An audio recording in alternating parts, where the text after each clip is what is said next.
today's video we're going to check out the Pentax K5 and talk about why this is absolutely one of the best cameras you can get at its price point, which you can find this nowadays for right around or even less than $200 for the body only. So without further ado, let's check it out.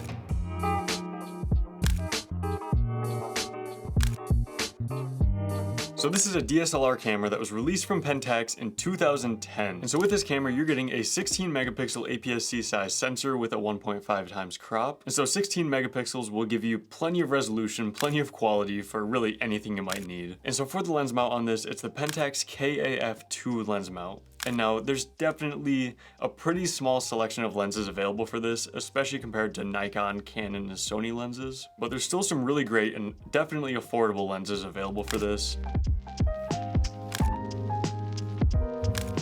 And as for video on the Pentax K5, I really wouldn't recommend buying this for video or really doing much video with this. It's okay and it'll kind of get the job done, you know, there's no microphone input or anything like that for getting good audio, but the video really just isn't anything to write home about. I wouldn't buy this camera to record video. I'll just put it like that, to be honest. You know, I would really think of this as a strictly photography-based camera. On the back, you're getting a 3-inch fixed LCD screen, so it's not a touchscreen, it's not articulating, just fixed right in the back, with, of course, an optical viewfinder up top. And then for the photo burst rate, you can do up to 7 photos per second, so it's pretty decent, but really the autofocus speed is going to be your limiting factor with this. For the ISO range of this camera, it goes from 80 all the way up to 12,800 ISO. And I'll of course show you photo examples throughout the ISO range so you can see what the noise and grain looks like. And you can kind of make a judgment for yourself at what point you would stop pushing the ISO on this camera.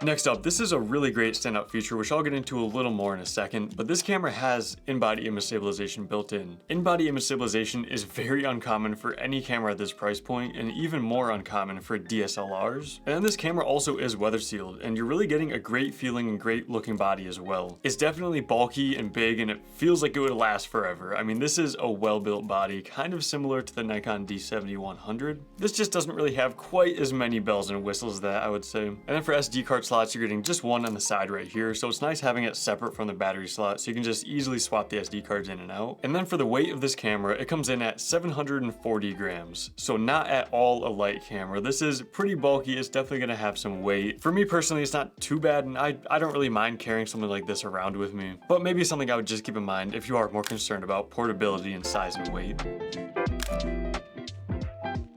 Alright, now let's get into some of the standout features and limitations. So first of all, one of the big standout features of this that you really don't get in most other cameras at this price point, and especially DSLR cameras, this camera has in-body image stabilization, or sensor shift image stabilization. So no matter what lens you use on this camera, you're gonna get stabilization out of it, which is awesome. This will help you substantially in getting more stable video, but also it'll allow you to take photos at much slower shutter speeds and still get a usable sharp image. In-body image stabilization is honestly almost unheard of at this price point. Now you're also getting a really great, heavy-duty, just awesome, professionally built body. You know, I wouldn't say this is as good of build quality and as many features and bells and whistles as the Nikon D70-100, but this is still a hefty magnesium alloy, I believe, camera body. You're getting a microphone input on this camera, that screen on the top there, with a nice deep grip. It's easy to hold, it's really comfortable to hold. But of course, like any camera, there are some limitations to think about. Number one being, the Pentax lens selection is a little bit more limited than other brands. In general, there's just not as big of a selection of lenses and brands and, you know, price points of lenses as there are for other mounts like the E mount and Canon EF mount and things like that. Also similar to the Nikon D70-100, this is a pretty heavy and bulky camera compared to mirrorless cameras. So if you want something that's extremely light and small and portable and potentially even pocketable, this is obviously not going to be the right option for you. So that's something to keep in mind as well.